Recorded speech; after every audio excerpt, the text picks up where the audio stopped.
Hey folks, it's Grant Estrad. I wanted to do another video on selling. A previous video I did um, was inspired or brought about by the conversation of, should we charge for when people visit the farm? Should we charge when we give talks? The short answer is yes, 90%, 90 something percent of the time we should charge. The other time, those things are relationship based. So I made the point, belabored the point that we should charge for things, but when it comes to asking for money, it is very difficult. Admittedly, I myself, I've been in retail for, I'm 44. I've been working retail since I was 14 years old, nonstop, continuously. And I never had a problem with saying, sir, this is going to be $7.50 or whatever. Never bothered me asking for money. But when I opened up my retail store when I was 23, all of a sudden I found myself in a position where asking people to pay the price I was asking was, a combination of shame and embarrassment and nervousness.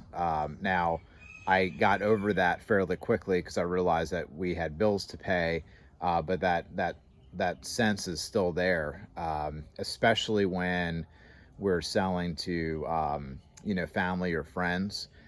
You want to kind of give the store away to them, and my advice on that is don't do it. If they're your friends or family and they care about you, they'll pay full price. So anyway, so selling and asking for money is difficult, is challenging, and if you're the type of person who gets really nervous about asking for payment when you're selling your own goods, I want you to know that you're not alone, and it's very common, and it's a skill set that you can develop. So it's something that you need to work on it. So I'm going to go on a, back of the envelope, rant here about that. One, the confidence, the art of selling, is you have to focus on yourself and your internal mindset and not so much the external stuff. So if you think about how cheap eggs or produce or pork is at Walmart, while you're talking to the customer, you're worried about that external pricing, you're going to have a problem with asking people to pay your price. So you have to forget about all the externalities of pricing and the market that are out there, assuming that you're selling a legitimate, high quality product, and you've worked your fair profit margins in. If you're direct to consumer retail, and you have a store and you have overhead and things like this, your profit margin needs to be in the 30% range.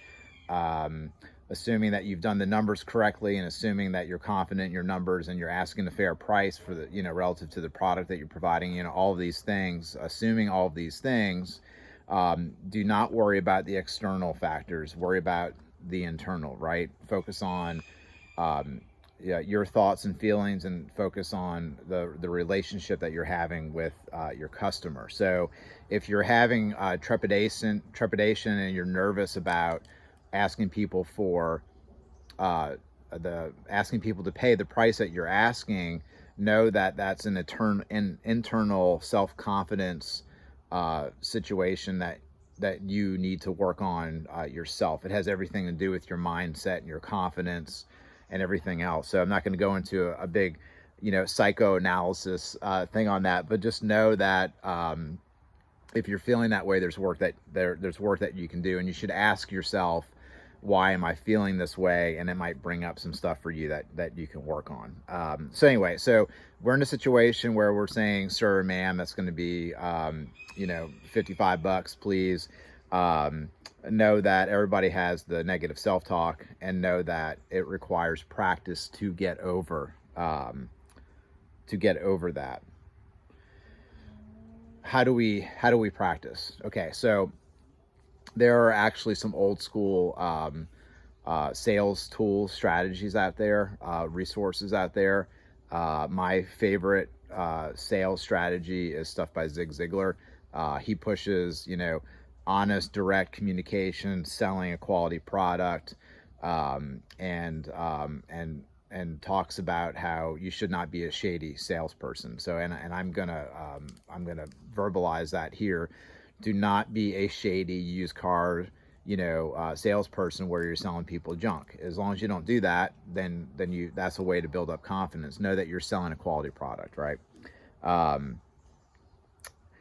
You need to identify situations in real life that present an opportunity for you to practice. So you can practice at home, you can practice in front of the mirror, you can read sales books. I'm sure there's YouTube videos on how to sell out there. But when you find yourself in that moment where you're getting nervous and you're in front of the customer, it might be at the farmer's market, it might be at your store, it might be over the phone. Whenever you find yourself in the moment, go, oh wait, this is a real life moment for me to practice this skill set, right? And so consciously, as you're talking to this customer, and it might be a sale that you're nervous about, identify the fact that you're nervous and ask yourself why you're feeling this way. And odds are is that you're gonna go, you know what? There's really no need for me to be nervous right now because I'm charging a fair price. They're getting a good quality product. I'm offering all kinds of customer service here. I know that if anything goes wrong with this order, that I'm going to do the right thing and I'm going to take care of it with that person. And so you can reiterate this positive self-talk and convince yourself, in fact, selling yourself, that the fact that the person is paying the price that you're asking for is fair and honest and has integrity. And so it's important throughout your day that you continuously identify these situations so you can practice it. So that's the biggest thing I want to emphasize in this video, is that when you're, it's kind of like if you are about to do some public speaking and go in front of an audience, and let's say you're the type of person, we all get nervous in front of audiences, but let's just say that you really get nervous in front of an audience. Well, one of the biggest things that you can do to get over you feeling nervous in front of an audience is actually practice getting in front of an audience. That's why there are speaking clubs and stuff out there to help people kind of get over stage fright. It's the same thing here, is that usually it's just one-on-one kind of private conversation. So, you might have, in a given week, you may end up having, 30 to 40 interactions with people where you get a little nervous. So every time that you practice that while you're in that real life scenario and you're having this thought, hey, I'm feeling nervous.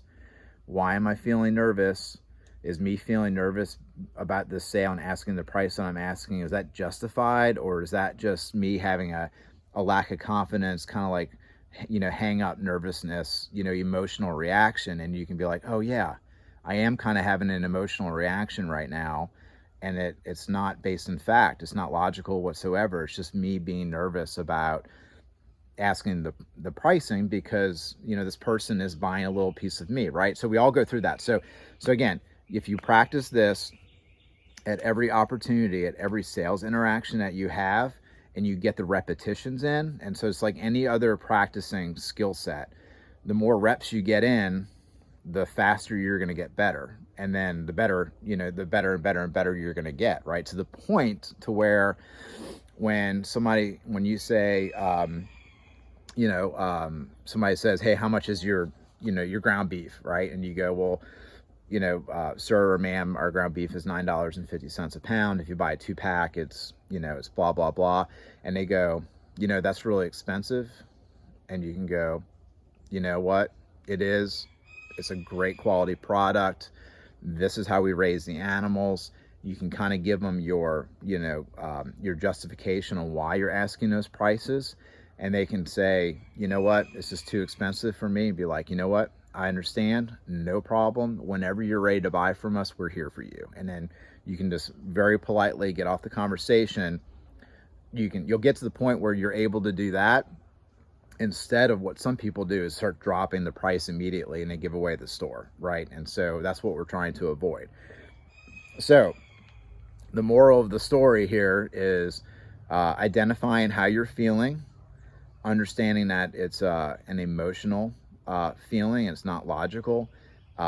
Ask yourself why you're doing it, what you need to do to overcome it, identify it in real time, identify situations where you can practice this in real life with real people over the phone, and get the reps in. So when you're asking, when somebody calls you up for a farm visit and you say, hey, I charge $60 an hour for farm visits, or I charge this much for a group, and they go, hey, that's a little too much money for us, you can say, I completely understand. Whenever you're ready, we're here for you. And then you can just move on with your day. And in the previous video, we talked about the reasons why you need to prioritize your time, right? If somebody else is planning the day for you, then you're not going to be able to make a plan for yourself and achieve your goals long term. So that's it. If anybody has any thoughts, reach out, make a post or whatever. And everybody have a great day. And remember, use every opportunity with customers and potential customers to get to develop your game selling techniques and tools and strategies and confidence. You can do it. We're direct-to-consumer farmers. We're grocers and grocery store owners as much as we are farmers. So everybody have a good one.